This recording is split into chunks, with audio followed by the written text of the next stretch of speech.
4 August 2026 রাত 3টা। গভীর রাতে বিকট শব্দে থমকে দাঁড়ায় চারপাশ।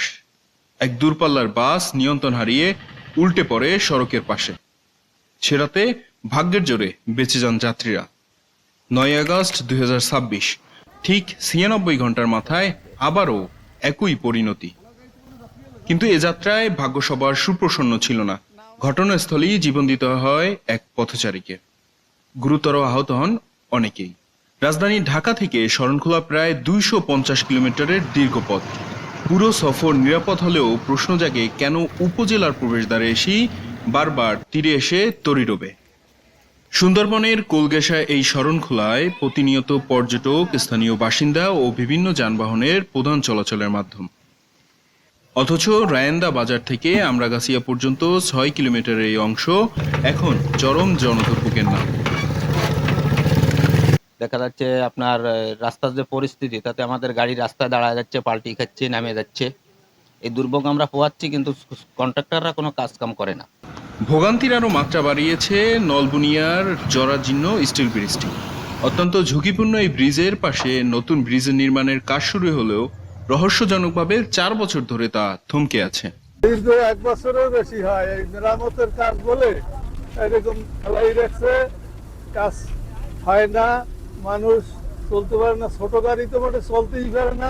এখান থেকে বাস স্ট্যান্ড হইতে শুরু করে একবারে আপনার এই পর্যন্ত আমরাগাছিয়ার পর পর্যন্ত যে প্রচুর বাঙ্গা, তাতে মনে করেন যানবাহন, সাধারণ পাবলিক, স্কুলের ছোট ছোট বাচ্চারা যাওয়া আসা করে, তাদেরই কষ্ট হইতেছে।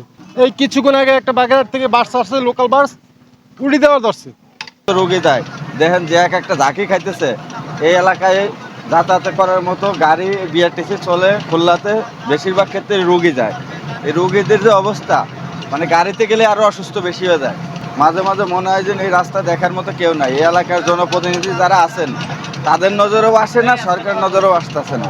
গুরুত্বপূর্ণ এই পথের এমন করুণ দশা সত্ত্বেও দেখা মিলছে না কোনো কার্যকর সমাধানের। ঠিকাদারি প্রতিষ্ঠানের চরম টালবাহনা আর দীর্ঘদিনের অবহেলায় পুরো এলাকাটি এখন স্থায়ী মরণ ফাঁদে পরিণত হয়েছে। আর প্রতিষ্ঠানটির এমন দায়িত্বহীনতার মাশুল গুনতে হচ্ছে সাধারণ জনগণকে। একটি আঞ্চলিক সংযোগ সড়ককে এভাবে বছরের পর বছর ফেলে রেখে রাষ্ট্রের ভাবমূর্তি ও মর্যাদা ক্ষুণ্ণ করা হচ্ছে, এমনটাই দাবি বিক্ষুব্ধ স্থানীয়দের। এই ঠিকাদার মিজানুর রহমান নামে ঠিকাদার,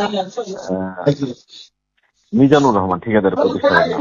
ও আচ্ছা, কাজটা এত দীর্ঘদিন ধরে এত লেন্দি হওয়ার কারণটা যদি একটু বলতেন। এটা আমরা ঠিকাদার প্রতিষ্ঠানকে অনেকবার চিঠিপত্র দিয়েছি, কন্ট্রাক্ট বাতিলের জন্য চিঠি দেওয়া আছে।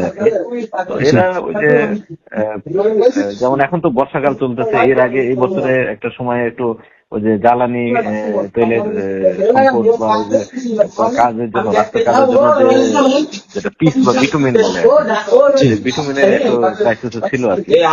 মানে এই সব মিলে একটু ইয়ে হয়েছে, ডিলে হয়েছে। তবে বর্ষাকাল হয়তো এখন শেষের দিকে চলে আসতেছে। বর্ষাকালের পরপরই কাজটা তারা করবে অবশিষ্ট কাজ। মানে ওইখানে দুই পাশে কিছু ওয়াইডেনিং বা এক্সটেনশনের কাজ করছে, কিন্তু পরে যে আরো কিছু লেয়ার যোগ হয়ে কার্পেটিং করে, সেটা বর্ষার আগে করতে পারে না আর কি।